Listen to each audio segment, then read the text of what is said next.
ଆପଣ ଜାଣିଛନ୍ତି ଗୋଟେ ଛୋଟ ଛୁଞ୍ଚି ପାଣିରେ ବୁଡ଼ିଗଲା ବେଳେ ହଜାର ଟନ୍ ଓଜନର ଜାହାଜ ପାଣିରେ ଭାସୁଛି।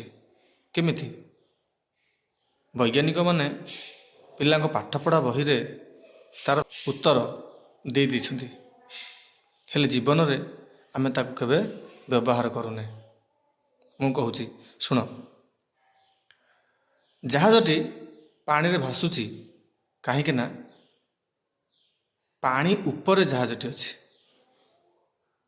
ସଦାସିଧା କଥା, ପାଣି ଉପରେ ଜାହାଜଟି ଅଛି।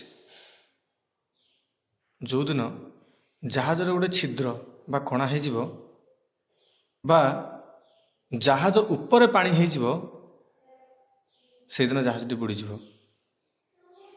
ଆମ ଜୀବନ ବି ଠିକ୍ ସେମିତି। ଆମେ ଦୁନିଆ ପାଇଁ ଜଣେ କୁଣିଆ, ବେଶୀ ଚିନ୍ତା, ରାଗ, ଅଭିମାନ, କୋଟ କପଟରୁ ଉପରେ ରହିବା ଯଦି ଦୁନିଆରେ ବଞ୍ଚିବା।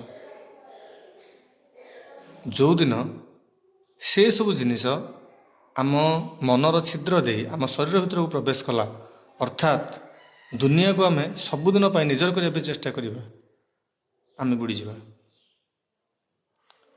ଆମକୁ ଶାନ୍ତି ମିଳିବନି, ଟେନସନ୍ ଲାଗି ରହିବ। ଆମେ ଦୁନିଆ ଛାଡ଼ିବା ପାଇଁ ବାଧ୍ୟ ହେବ। ତେଣୁ ଛୋଟ କଥା, ଖୁସିରେ ରହିବାର ଅଛି ତ ଦୁନିଆରେ ରହିବାର ଅଛି, ଦୁନିଆକୁ ଭିତରକୁ ନେବାର ନାହିଁ। ଜୟ ଜଗନ୍ନାଥ।